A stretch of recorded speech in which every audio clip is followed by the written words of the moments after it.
ராசிநாதன் புத பகவான் அப்படின்னு எடுத்துட்டோம்னால் 4ஆம் இடத்துல சூரியனோடு சேர்ந்து புத ஆதித்ய யோகம் அப்படிங்கிறத ஏற்படுறார். திடீர்னு யோகங்களை கொடுப்பார். இந்த 2024 நீங்கள் எதிர்பாராத நேரத்தில் நன்மை. அஸ்த நட்சத்திரத்தில் பிறந்தவர்களுக்கு நன்மை அப்படிங்கிறது இருந்தாலும் இந்த ராசி ரீதியாக பார்க்கும் பொழுது சில கிரகங்கள் நன்மை தரல, கோச்சார ரீதியாக நன்மைகள் தரல. ஒவ்வொரு நட்சத்திரக்காரர்களும் ஒவ்வொரு தசையில தான் பிறப்போம். இந்த தசையில பிறப்பா அப்படிங்கிறது கணக்கு. அந்த தசா புத்தி தான் பேசுது. மேஷராசினா அதுக்கு அதிபதி ஒருத்தர் இருப்பார், பிறந்த நட்சத்திரத்துக்கு ஒருத்தர் அதிபதி இருப்பார். இதெல்லாம் மெயினாக பார்க்கணும். இந்த தசாநாதனும் ராசிநாதனும் எங்கே இருக்கிறார்களோ அதை வைத்து பலன்கள் பார்ப்பது அப்படிங்கிறது ஒரு வித்தியாசமான ஒரு கணக்கு. இது முழுக்க 100% அவரவர்களுக்கு இண்டிவிஜுவலாக நன்மையை தரும். ஹரஹர நம பார்வதி பதஜே, ஹரஹர மகாதேவ. தென்னாடுடைய சிவனை போற்றி, எந்நாட்டவர்க்கும் இறைவா போற்றி. ஸ்ருதி ஸ்மிருதி புராணானாம் ஆலயம் கருணாலயம், நமாமி பகவத் பாத சங்கரம் லோகசங்கரம். வேயுறு தோழிபங்கன் விடமுண்ட கண்டன், மிக நல்ல வீணை தடவி மாசரு திங்கள் கங்கை முடிமேல் அணிந்து என் உளமே புகுந்த அதனால், ஞாயிறு திங்கள் செவ்வாய் புதன் வியாழன் வெள்ளி சனி பாம்பிரண்டும் உடனே, ஆசரு நல்ல நல்ல அவை நல்ல நல்ல அடியார் அவர்க்கு மிகவே. ஆதித்யாஜ சோமாய மங்களாய புதாயச்ச குரு சுக்ர சனிபியஸ்ட ராகவே கேதவே நமஹ. அன்பார்ந்த எங்களுடைய டிவோடினேஷன் தொலைக்காட்சி நேயர்களுக்கு உங்களுடைய ஜோதிட ஆச்சாரியர் ஜோதிட குரு சிவஸ்ரீ டி சரவண மாணிக்க சிவாச்சாரியர், முதல்வர் வேத சிவ ஆகம குருகுலம், சங்கரமடம், காஞ்சி காமகோடி பீடம், காஞ்சிபுரம். அலைபேசி 9865098370 9865098370. அடியனுடைய பணிவான வணக்கங்கள் மற்றும் ஆசீர்வாதங்கள். நாம் டிவோடினேஷன் தொலைக்காட்சியின் வாயிலாக காண இருக்கக்கூடிய இந்த பதிவு அப்படின்னு பார்த்தீங்கன்னா, அதாவது 27 நட்சத்திரங்களுக்கும் அஸ்வதி பரணி கிருத்திகை ரோகிணி மிருகசீரிஷம் திருவாதிரை புனர்பூசம் பூசம் ஆயில்யம் மகம் பூரம் உத்தரம் அஸ்தம் சித்திரை சுவாதி விசாகம் அனுஷம் கேட்டை மூலம் பூராடம் உத்திராடம் திருவோணம் அவிட்டம் சதயம் பூரட்டாதி உத்திரட்டாதி ரேவதி. இதுதான் 27 நட்சத்திரங்கள். இந்த 27 நட்சத்திரங்களும் 12 ராசிகளுக்குள்ள அடக்கம். 2.25 நட்சத்திரம் இப்படியெல்லாம் ஒரு ராசிக்கு வரும். அந்த 27 நட்சத்திரத்தில் பிறந்தவர்களுக்கும் இந்த 2026ஆம் ஆண்டு வருகின்ற புத்தாண்டு எப்படி இருக்க போகிறது அப்படிங்கிறது தான் இந்த தலைப்பில் பார்க்கிறோம். அதாவது கடந்த 2025ஆம் ஆண்டு அப்படின்னு எடுத்துட்டோம்னால் எந்த ஒரு வருடமும் இல்லாத வகையில் 4 பயிற்சிகள் நடந்திருக்கு. சனி பயிற்சி நடந்திருக்கு, குரு பயிற்சி நடந்திருக்கு, ராகு கேது பயிற்சி நடந்திருக்கு. இப்போ அதையெல்லாம் வைத்து அந்த பயிற்சிகள் மூலமாக என்னென்ன கிரகங்கள் எங்கே இருக்குது, இந்த 2025ஆம் ஆண்டு தான் நம்ம பலவிதமான கஷ்டங்களும் துன்பங்களும் துயரங்களும் பட்டிருந்தோம், 2026 ஏதாவது மாற்றங்கள் உண்டாகுமா அப்படிங்கிற பலவிதமான எதிர்பார்ப்புகளோட பல ராசிக்காரர்களும் நட்சத்திரக்காரர்களும் எதிர்பார்ப்போடு கொண்டிருக்கும். அப்போது நம்ம இந்த ராசிகளாக பார்க்கிறத விட நட்சத்திர வாயிலாக, ஏன்னா இந்த நட்சத்திரம் அப்படிங்கிறது நல்ல ஒரு வித்தியாசம் உண்டு. ஒவ்வொரு நட்சத்திரக்காரர்களும் ஒவ்வொரு தசையில தான் பிறப்போம். இந்த தசையில பிறப்பா அப்படிங்கிற கணக்கு. அந்த தசா புத்தி தான் பேசுது. அப்போ அந்த தசாநாதன் அப்படிங்கிறவன் இங்கே எந்த இடத்துல இருக்கான், இந்த 2026க்கு அவன் சாதகமாக இருக்கானா?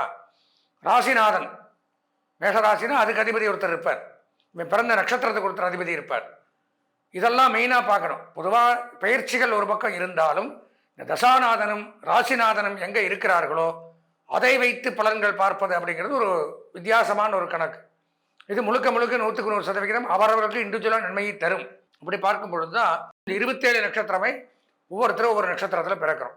அப்போ அந்த நட்சத்திரத்துக்கு என்ன தசா புத்தி நடக்குது, என்ன தசாநாதன் இருக்கான், இந்த தசாநாதனுடைய இப்போ எங்கே இருக்கா, அவனை யார் பார்க்குறா, ராசிநாதன் யார், இதெல்லாம் வச்சு தான் நாம் பலன்களை சொல்கிறோம். அது கூட இந்த 2026 இந்த அதிகமாக ஒரு ராசியில் தங்கி நன்மை தீமைகளை செய்யக்கூடிய கிரகங்கள் அப்படின்னு நான் பல தடவை சொல்லியிருக்கேன்.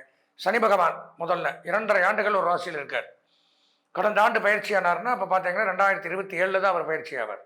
அதுக்கப்புறம் குரு பகவான், ராகு கேது 1.5 வருஷம் 2026 லாஸ்ட்டில் ஆவாங்க. இப்போ இவங்கெல்லாம் சாதகமாக இருக்கா, நம்ம தசாநாதன் சாதகமாக இருக்கா, ராசிநாதன் சாதகமாக இருக்கா, இப்படி இந்த பயிற்சிகளோடு கூடிய இண்டிவிஜுவலையும் பார்க்கறது தான் இந்த பலாபலன்களுடைய ஒரு பதிவு. அப்போது இந்த 27 நட்சத்திரத்திற்கும் தனித்தனியாக 2026 எப்படி இருக்கும் அப்படிங்கிறத, எவ்வளவு சதவிகித நன்மைகள் இருக்குது, யார் யார் சொந்த ஜாதகத்தை பார்த்து நம்ம அதையும் தெரிஞ்சுக்கணும் அப்படின்னு இந்த பலவிதமான நன்மைகளை தரக்கூடிய விஷயங்களை பற்றி தான் இப்போது இந்த பதிவில் நாம் இங்கே பார்க்க இருக்கிறோம். அதனால் நமது நேயர்கள் அவசியம் தவறவிடாமல் இந்த பதிவை பார்த்து இதன் பிரகாரம் இந்த 2026 புத்தாண்டை நல்லபடியாக கொண்டாடி அதில் இருக்கக்கூடிய சந்தோஷங்களை அனுபவித்து ஏதாவது ஒரு பரிகாரங்கள் இருந்தால் அதையும் செய்து கொண்டு சக குடும்பத்துடன் சந்தோஷமாக வாழ வேண்டி பிரார்த்தனை செய்து கொண்டு வாங்க நம்ம உள்ள நிகழ்ச்சிக்குள்ளே போய் 27 நட்சத்திரத்தினுடைய பலன்களை விரிவாக பார்ப்போம். அன்பார்ந்த எங்களுடைய அஸ்த நட்சத்திரத்தில் பிறந்த நேயர்களுக்கு முதற்கண் வணக்கங்களை தெரிவித்துக் கொண்டு நாம் பார்க்க இருக்கக்கூடிய இந்த பதிவு அப்படின்னு பார்த்தீங்கன்னா 2026ஆம் ஆண்டு அஸ்த நட்சத்திரத்தில் பிறந்தவர்களுக்கு எப்படி இருக்குது அப்படிங்கிறது தான் இந்த பதிவில் பார்க்குறோம். பொதுவாக அஸ்த நட்சத்திரத்தில் பிறக்கிறவங்க சந்திர தசையில் பிறப்பீங்க. தசாநாதன் சந்திரனும் ராசிநாதன் புதன். அஸ்த நட்சத்திரம் கன்னிராசி, கன்னிராசிக்கு புதன்.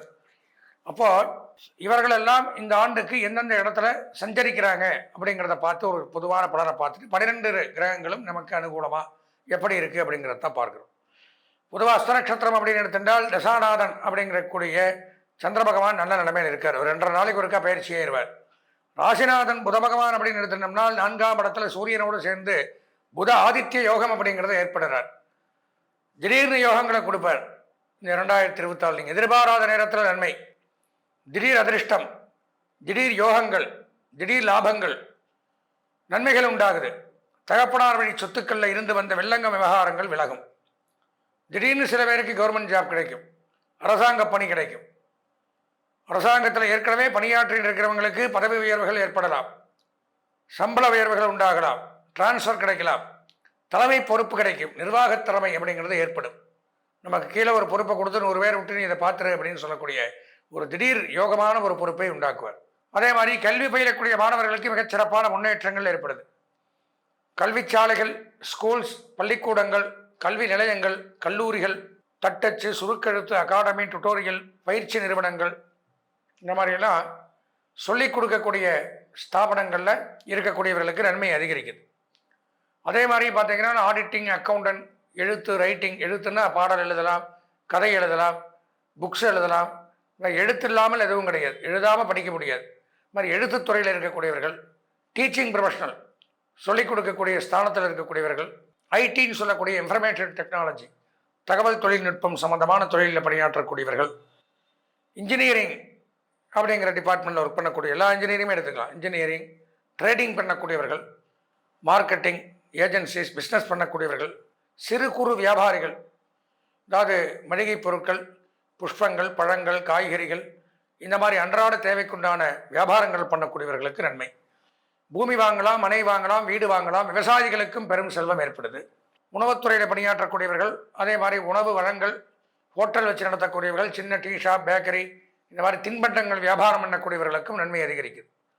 பொதுவாக பார்த்தோம்னா அஸ்த நட்சத்திரத்தில் பிறந்தவர்களுக்கு நன்மை அப்படிங்கிறது இருந்தாலும் இந்த ராசி ரீதியாக பார்க்கும் பொழுது சில கிரகங்கள் நன்மை தரலை, கோச்சார ரீதியாக நன்மைகள் தரலை. அதனால் எதற்கும் ஒரு சொந்த ஜாதகத்தை ஒரு தடவை பார்த்துட்டால் அஸ்த நட்சத்திரத்துக்கு 2026 மிகச் சிறப்பானது ஒரு நன்மையை கொடுக்கும். பொதுவாக பார்த்தோம்னா ஒரு 80% நன்மைகள் அப்படிங்கிறது உண்டாகுது. அஸ்த நட்சத்திர நேயர்களுக்கு அதிர்ஷ்டமான வண்ணம் அப்படின்னு பார்த்தால் பச்சை, அனுகூலமான திசை வடக்கு, அதிர்ஷ்டமான எண் 5, வணங்க வேண்டிய தெய்வம் திருப்பதி வெங்கடாஜலபதி. வெங்கடாஜலபதியை வணங்கி 2026 இனிமையான ஆண்டாக மாற்றிக்கொள்ள ஆசீர்வதிக்கிறேன். அன்பார்ந்த நமது டிவோட்டினேஷன் நேயர்களே, நாம் இதை வரைக்கும் பார்த்தீங்கன்னா இந்த ஒவ்வொரு நட்சத்திரத்துக்கும் இப்படிலாம் தான் இந்த புத்தாண்டு பலன்களை கொடுக்கும்.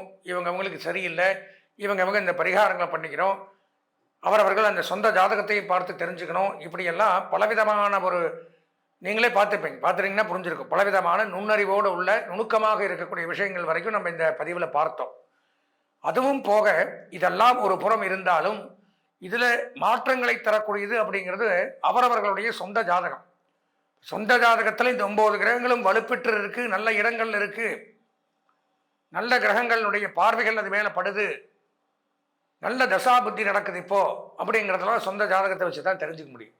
இது பொதுவான பலன்கள். இந்த ராசியில் பிறந்திருந்தால் இந்த ஒன்றும் வேண்டாம், நான் கிருத்திகை நட்சத்திரம்னு வச்சுக்கங்க.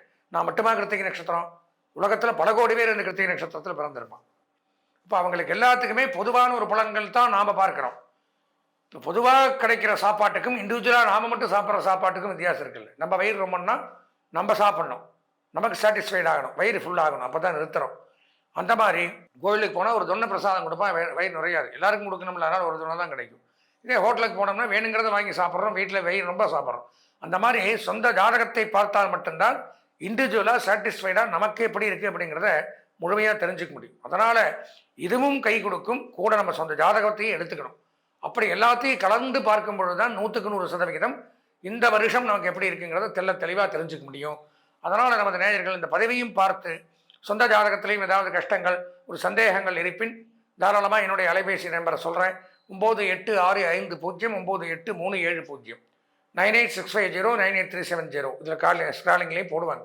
இந்த எண்ணிற்கு தாராளமாக தொடர்பு கொண்டு உங்களுடைய சொந்த ஜாதகத்தை விரிவாக தெளிவாக பார்த்து பயன்பெற்று இந்த 2026 சந்தோஷமாக கொண்டாட பிரார்த்தித்து விடைபெறுகிறேன். நன்றி, வணக்கம்.